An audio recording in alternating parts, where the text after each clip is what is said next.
Sukihotu, happy greetings to all the brothers and sisters in the Dharma. Thank you very much for joining us once again in this Dharma sharing brought to you by Wisdom Park, the Buddhist Education Resource Center of Universal Wisdom Foundation in the Philippines. It is my pleasure to once again offer this Dharma sharing through Wisdom Park. This is the third in a series of video lectures based on the first sermon delivered by the Buddha, the Dhammacakkappavattana Sutra, setting into motion the wheel of Dharma, where the Buddha explained the Four Noble Truths and the medial way and the practice of the Eightfold Way. During these difficult times, where every single one of us is facing this coronavirus pandemic, we are facing all kinds of challenges, difficulties, uncertainties, and all kinds of problems in life. And the Buddha has reminded us that every one of us, we are always facing all kinds of challenges that bring about some form of suffering. So physical suffering, mental suffering. We spoke about this in the previous lecture. So today we will take a look at how we can cultivate and apply these mindfulness techniques to help us learn how to relax, calm our feelings, compose our mind, and be able to respond to challenges in a peaceful and harmonious way. When we face all kinds of difficulties, it makes us feel tensed, and that is the physical suffering. And with that tension comes a disturbance of the mind, and that is the mental suffering. And that leads to the arousal of emotions where we begin to react very emotionally. So today we're going to learn how to tame our emotional reactions. So the topic today is taming emotional reactions. And by taming our emotional reactions, it will reduce the suffering that we experience in daily life. Let us quickly review the Buddha's teaching on the noble truth of suffering. In the first noble truth, the Buddha stated that there is dukkha, and dukkha is normally translated as suffering. Birth is suffering, aging is suffering, illness is suffering, and death is suffering. Separation from what is pleasing is suffering, which means when we have experienced something that is pleasant or something that has brought us happiness and we have lost it, that is suffering. Union with what is displeasing is suffering. That means when we experience something that is unpleasant, something that hurts us, and we are stuck with it, that is suffering. Not to get what one wants is suffering. That means we may have wishes, desires, ambitions, and aspirations, but they are not fulfilled. We can't seem to get what we wish for. That is suffering. But it is this last one which is the mother of all suffering. This is the root of all suffering, where the Buddha summarized it in brief. The five aggregates subject to clinging is suffering. The five aggregates refer to the process of perception by which we are able to see, hear, smell, taste, and touch through our five senses. And our sixth sense, the mind, thoughts arise. So all these arising lead to perception. And if we were to cling on to these perceptions, if we were to grasp at the signs of these perceptions, it will bring suffering to us. In the second noble truth, the Buddha stated that it is tanha that leads to suffering. Tanha is the root cause of all suffering. Tanha is commonly translated as craving, but my teacher, Bhante Punnaji, has pointed out that tanha is more precisely translated as emotional reactions. That means we react emotionally. So there are three kinds of tanha. Tanha for sensual pleasures. That means we react to something that is pleasurable. This reaction leads to lust and greed for pleasures. It begins with lust and it leads to greed. We lust for something that is pleasant. We want it. We go after it. We chase after it. That is lust. But once we get it, we are not satisfied. We want more of it, and that is greed. And this condition is called lobha. So tanha for sensual pleasures lead to lobha, which is lust and greed for pleasures. The second type of tanha is tanha for non-existence. This is our emotional reaction to something that is unpleasant. We wish that it doesn't exist. We wish that it is not there. We want to get rid of it. And this leads to dosa, which is aversion and hatred towards these pleasures. It begins with aversion. We want to avoid it. But if we are stuck with it and we are not able to avoid it, then we begin to feel angry towards it. Anger arises. And after we feel angry towards something and it is still there, disturbing us or hurting us, we begin to hate it. So aversion eventually leads to hatred if we can't get rid of what is unpleasant. So dosa is aversion and hatred towards these pleasures. The third kind of tanha is tanha for continued existence. This is because we experience the environment through our body. Activities in the environment stimulate our sense organs, and our sense organs are located throughout our body. And therefore, we carry this notion that this body is me. And these perceptions arising in the mind disturbs the mind or affects the mind, and we begin to think, oh, the mind is me. So we begin to connect every experience to the notion of I, me, or mine. And this leads to moha, the delusion of a self-centered existence. So therefore, it is our emotional reaction that is the root cause of all suffering.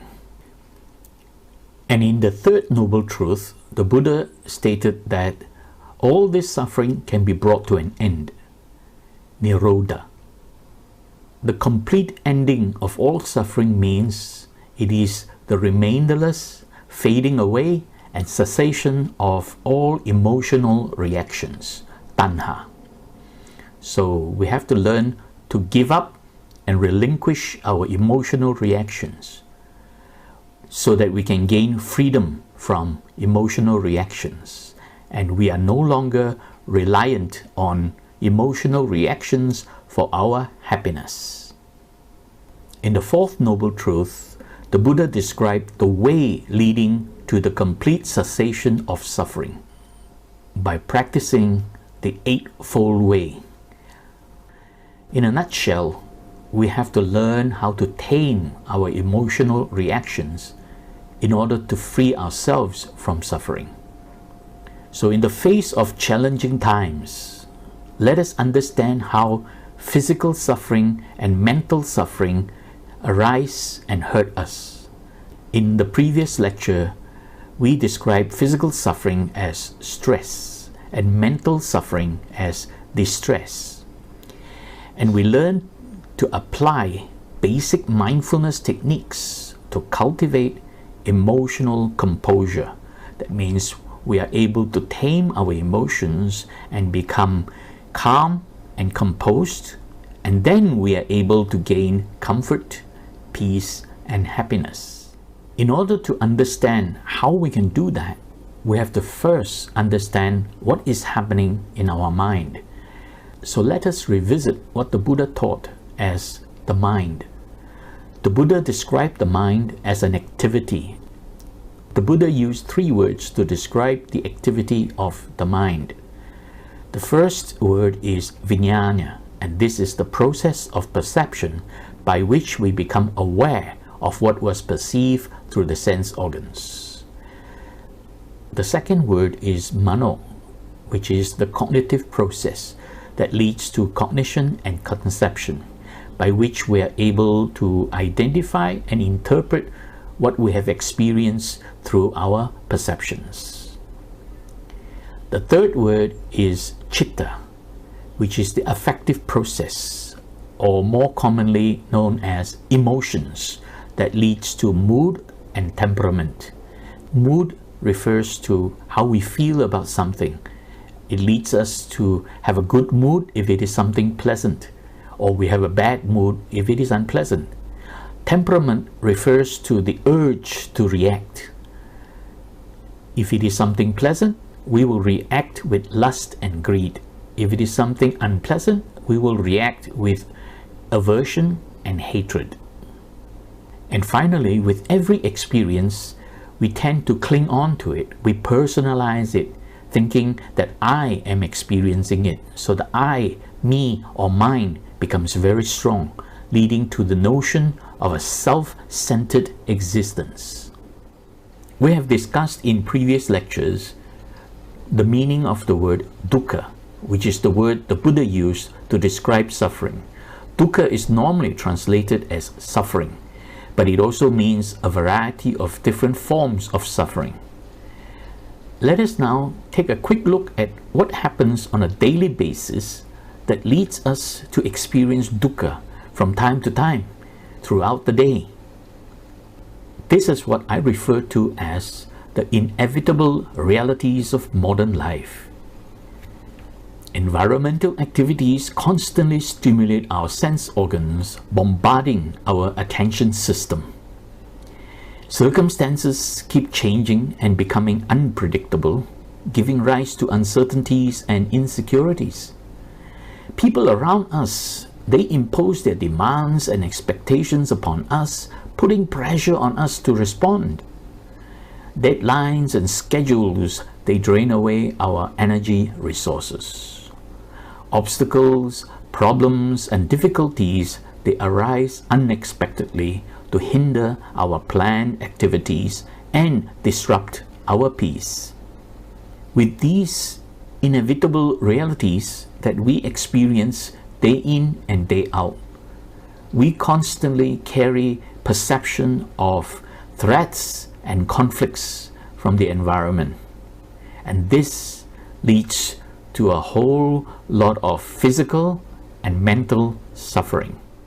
We have discussed in previous lectures that this tiny structure in the brain called the amygdala is constantly scanning our sensory perceptions for any sign of potential threat. When it senses any sign of potential threat or conflict, it is activated and it triggers the release of stress hormones, causing this fight or flight reaction. This arouses emotions of fear, panic, anger, anxiety, distress, and so on. All this begins with physical suffering. Physical suffering is the manifestation of stress reactions in the body.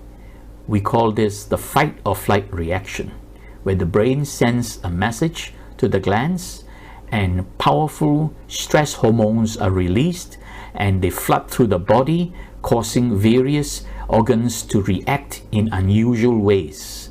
Heart beating faster, blood pressure rising, respiration deepens, muscles become tensed, our hair standing on end, pupils dilate, facial expressions distorted. We begin to experience perspiration, trembling, or body temperature rising, blood sugar level rises, and body immune system is suspended. All these are very unhealthy to the body. So it causes great discomfort to the body first. And with this discomfort, it disturbs the mind. This fight or flight reaction, which leads to great discomfort in the body, is called stress. And when stress arises, it disturbs the mind, and the mental disturbance is called distress. When distress arises, it arouses all kinds of emotional states. That is why the Buddha stated in this Chitta Sutra, emotions dominate the world. Emotions create distress. Emotion is that one thing to which all are spellbound. Unless we train ourselves to prevent this emotional arousal getting out of control, we will experience what the Buddha called self-affliction of mental suffering. In this Dhammapada verse 42, the Buddha stated, whatever harm one enemy may do to another, or one hater to another, one's ill-directed emotions inflict upon oneself a greater harm. By ill-directed emotions, the Buddha was referring to the mind running away, and this is called mental proliferation, arising because of our imagination, our memory, and our expectation. Imagination is trying to imagine something that hasn't happened yet. Memory is trying to recall something that is long past gone. Expectation is trying to change something that is already existing. And all this leads to great emotional distress, and we fall under the spell of this emotional excitement. When we experience stress and distress, we have to do something about it. And the Buddha stated in the first two verses of the Dhammapada that it is the way we think that leads to suffering or happiness. Let us listen to my teacher Bhante Punnaji explain this. The first verse in the Dhammapada, there in the first verse in the Dhammapada, what you get is Mano Pubbangama Dhamma, which is wrongly translated today. There, Mano means the thinking part. I told you there are two things, the thinking part and the emotional part, which is called Chitta. Mano Pubbangama means the thinking part comes first, before the emotional part. So it is by changing the thinking part, which is what is called the cognitive part, that the affective can be controlled. So it is the thinking part that is able to control. And that is the real secret discovered in the modern world by the cognitive psychologists. They are using that in what is called cognitive psychotherapy. They are using that principle, but still they are not able to fully control the emotions because they don't know about meditation. And but the Buddha used this method. So in the first verse of Dhammapada, the Buddha pointed out, cognition precedes all experiences. Cognition predominates and creates them. So it is our thinking that creates our reality. And then the Buddha went on further to say, with vicious thought, if one speaks or acts, pain follows, just as the carriage follows the animal.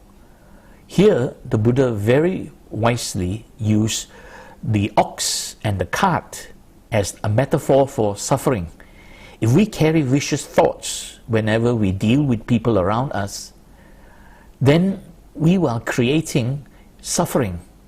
And the ox is pulling the cart and the cart is heavy. So all this becomes great burden to the ox.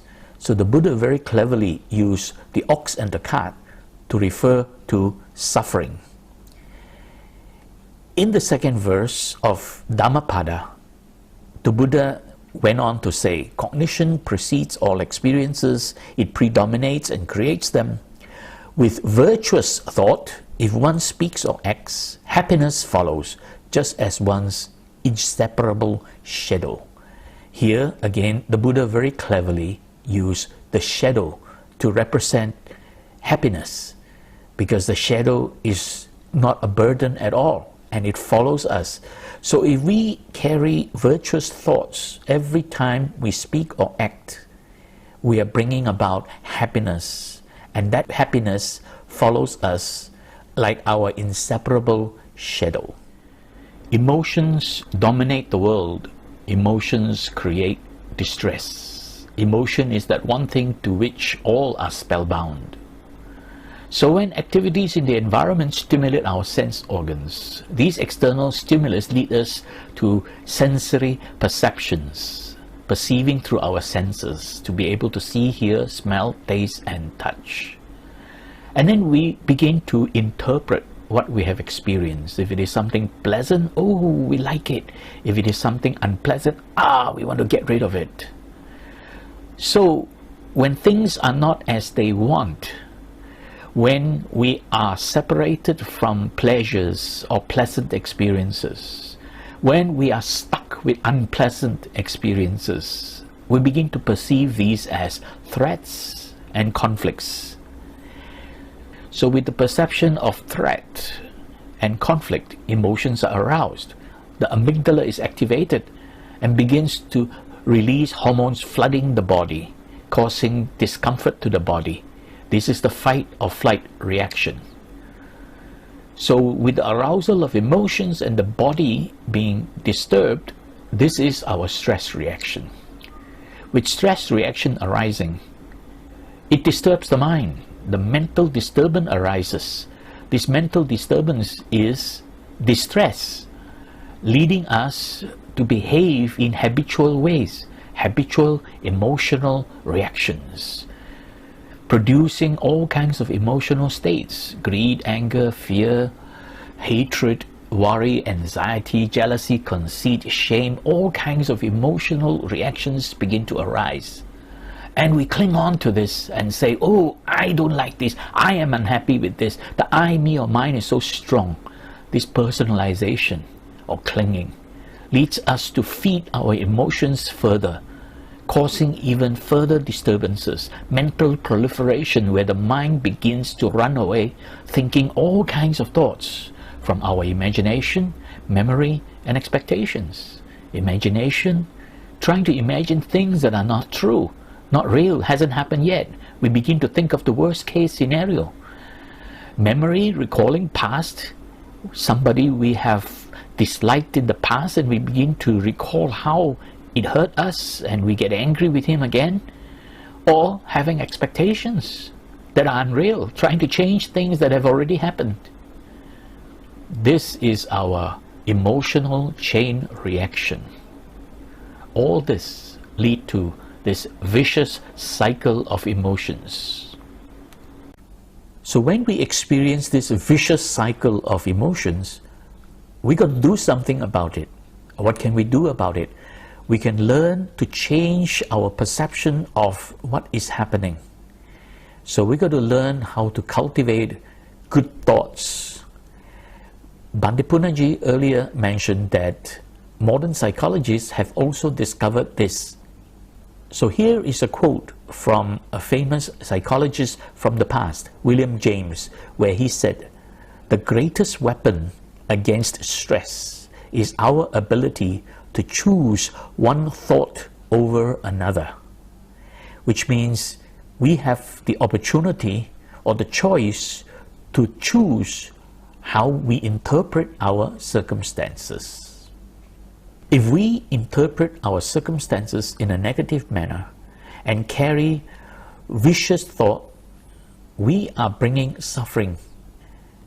And if we were to interpret our circumstances with wholesome thoughts, and we carry virtuous thoughts when we speak or act, we are bringing happiness into our lives. And another famous psychiatrist and neurologist, Viktor Frankl, said this: "Between stimulus and response, there is a space. In that space is our power to choose our response. In our response lies our growth and our freedom.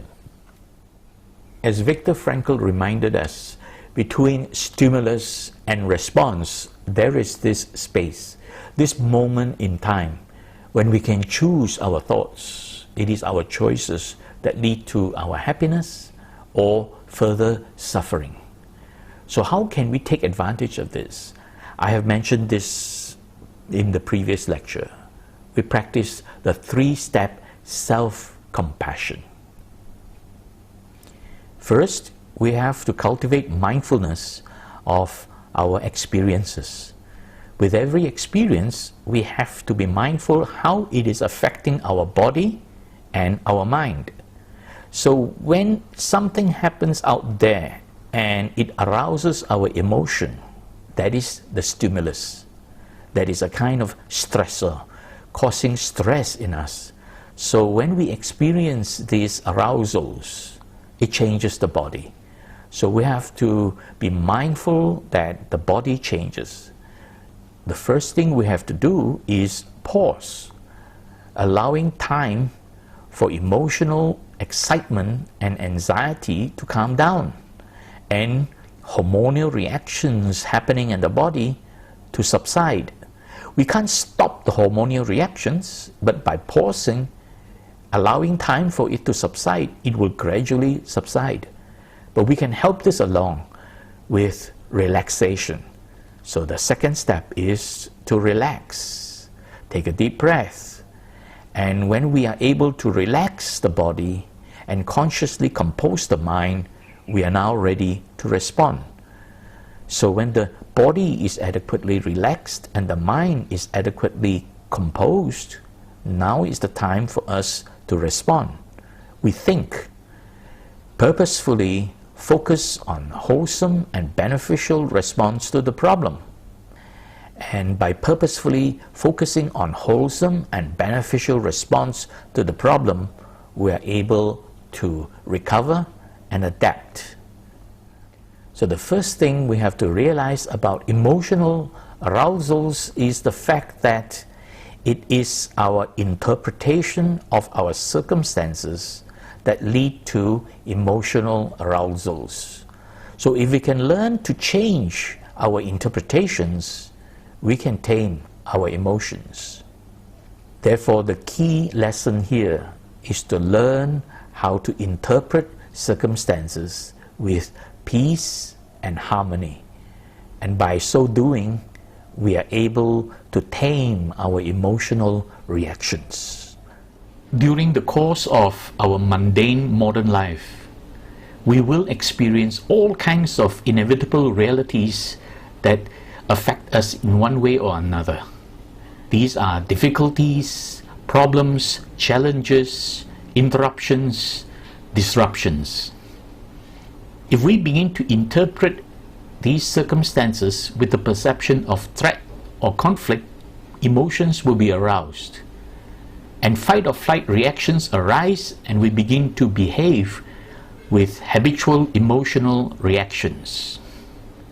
So how can we transform this vicious cycle of emotions into virtuous cycle of composure? First, we have to be mindful of changes in bodily activities, observing that our heart is now beating faster, our breathing is deepening, muscles are getting tensed, and so on. So we have to be mindful of changes in bodily activities. And if we can do that, then we realize that emotions have been aroused. And if we were to carry on without doing something about it, it will lead to vicious cycle of emotions. So we got to learn to pause, relax, and think, and re-examine the way we interpreted our circumstances. If we can change our interpretations, we can tame our emotions. So we got to rethink how we have interpreted our circumstances and change from the perception of threat or conflict into the perception of peace and harmony. And with that, we will be able to cultivate some level of emotional composure. The mind will be calm and the body will be relaxed. And then we can focus on purposeful, wholesome response to the problems. By so doing, we will be able to find peace and happiness in our lives, just as what the Buddha stated in the second verse of Dhammapada. With virtuous thought, if one speaks or acts, happiness follows, just as one's inseparable shadow. And now let us listen to another psychologist, Daniel Goleman. Daniel Goleman has written many books, and his most notable works are books associated with emotional intelligence. So in this clip, Emotional Intelligence with Daniel Goleman, he briefly explained we have 3 windows of opportunity to deal with our problems. Stress isn't really so much in the things that happen in your life. It's really in how we react to them. And we can do something about those reactions. There are 3 windows of opportunity when it comes to handling the stress in our lives. The first is to do something to change things for the better. You know, whatever's the cause of the stress, if you can change it, do it. The second is in how you see it, changing the way you perceive what's happening. Now, if we can't change the things that are happening to us, and we can't change how we see it, then we're left with a third opportunity, and that's handling the way our body and our mind react to these things. See, when the body is stressed, the emotional centers flood the body with stress hormones. And this makes it do things like shunt blood from the arms and the legs into the organs. It's a fight or flight response. It pumps up our blood pressure, speeds up our heartbeat. It steals energy, actually, from the immune system, it turns out, to get us ready for an emergency. It's what's called the fight or flight response. You've heard about that.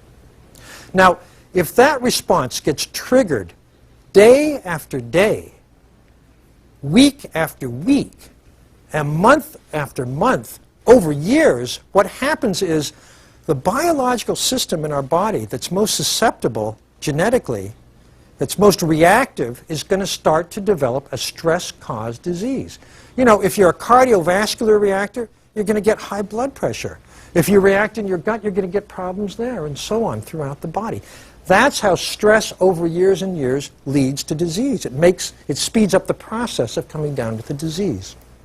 So constant stress, it's like getting your amygdala stuck in high gear. Continual hijacks. We need to calm down. That's where relaxation comes in. Daniel Goleman pointed out that by remaining calm and relaxed, we have 3 windows of opportunity to handle our problems. First, if we can change our circumstances, if we can get rid of the problem, that would be wonderful. But we are not always blessed with this opportunity. So when we are not able to get rid of the problem, we can try to change how we perceive our circumstances, how we interpret what is happening, so that we are able to find inner peace, calmness, and comfort, so that we have peace of mind and comfort of body. And if we're not able to fulfill that properly, then the third opportunity is to change the way we respond. What are we going to do about it? Can we do something to take control of our own lives? So that is the third opportunity. So these are the 3 windows of opportunity. I would like to share with you my experience with this coronavirus pandemic. When the coronavirus pandemic struck, the whole world was affected. Nobody could do anything to change our circumstances. We were forced to face it. So here is another quote by Viktor Frankl.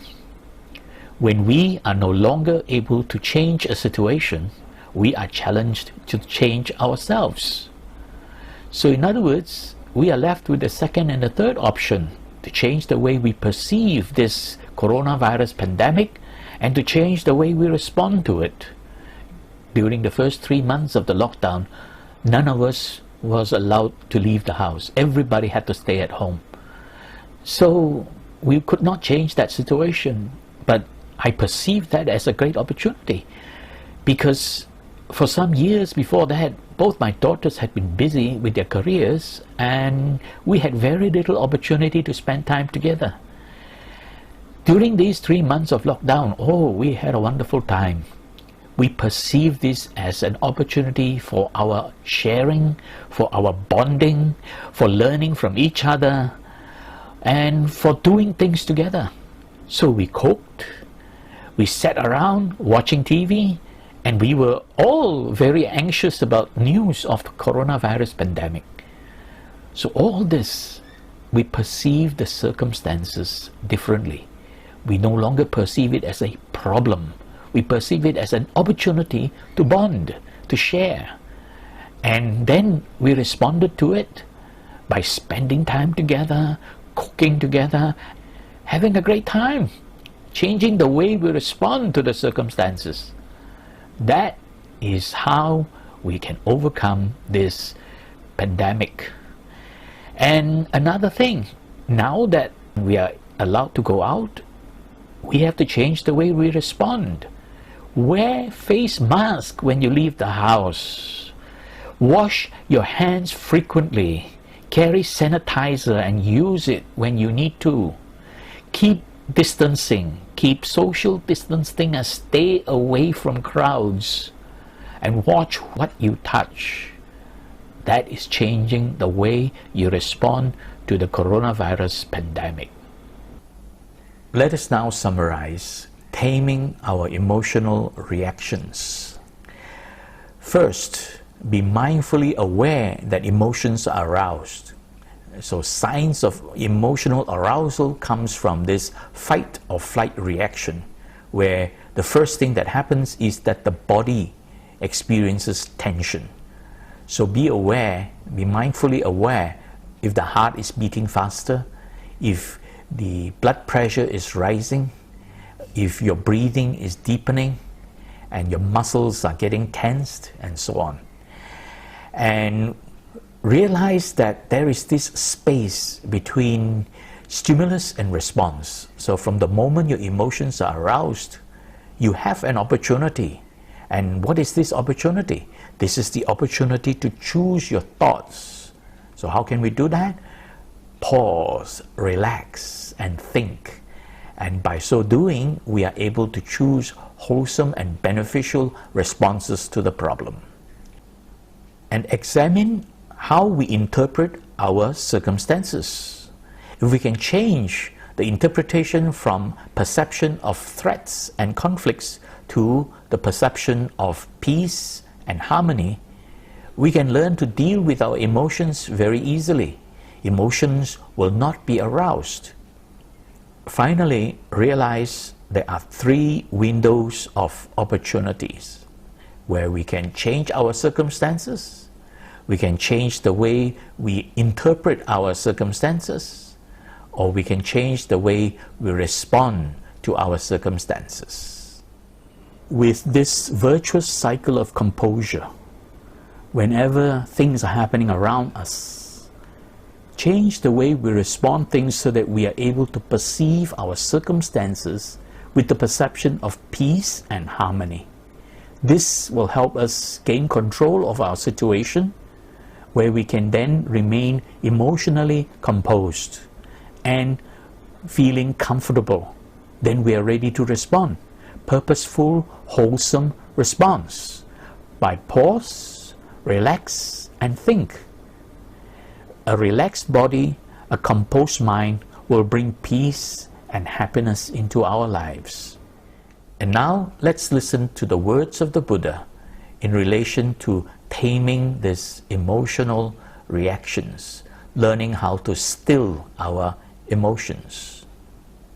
The Buddha stated in this sutra, the Mangala Sutra, he said, when faced with changing vicissitudes of life, changing vicissitudes of life refers to circumstances that are changing, that are unpredictable, challenging, so they arise day in and day out, affecting us.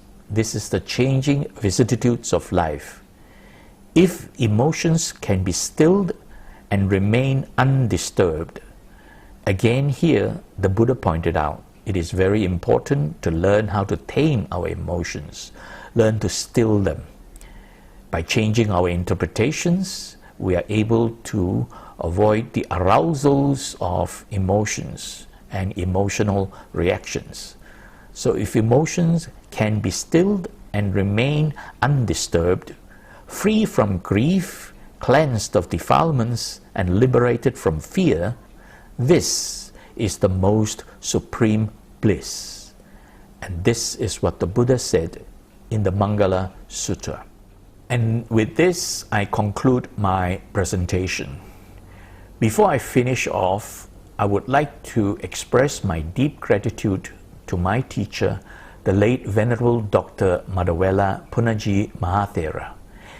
He has taught me well, he has guided me, motivated me to share the Dharma, and he has inspired me with his wisdom and compassion. I'm always grateful to all that he has done for me. May Bhante Punaji attain the highest and most supreme bliss of Nibbana. Sadhu, sadhu, sadhu. And let us now share the merits we have acquired. We have spent this time wisely in sharing the Buddha Dharma, and in so doing, we have accumulated much merits from this wholesome and beneficial activity. Let us now put our palms together and share these merits with all sentient beings affected by the coronavirus pandemic.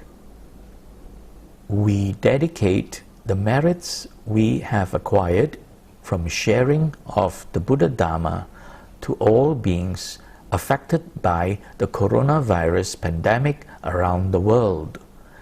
May suffering beings be suffering free. May the fear-struck fearless be. May grieving beings shed all grief. May all beings find peace and relief. By the grace of the merits we have acquired, may we never follow the foolish. May we follow only the wise until we attain the highest and most supreme bliss of Nibbana. Sadhu, sadhu, sadhu. Thank you very much. I wish you to stay safe. May you be well, comfortable, peaceful, and happy.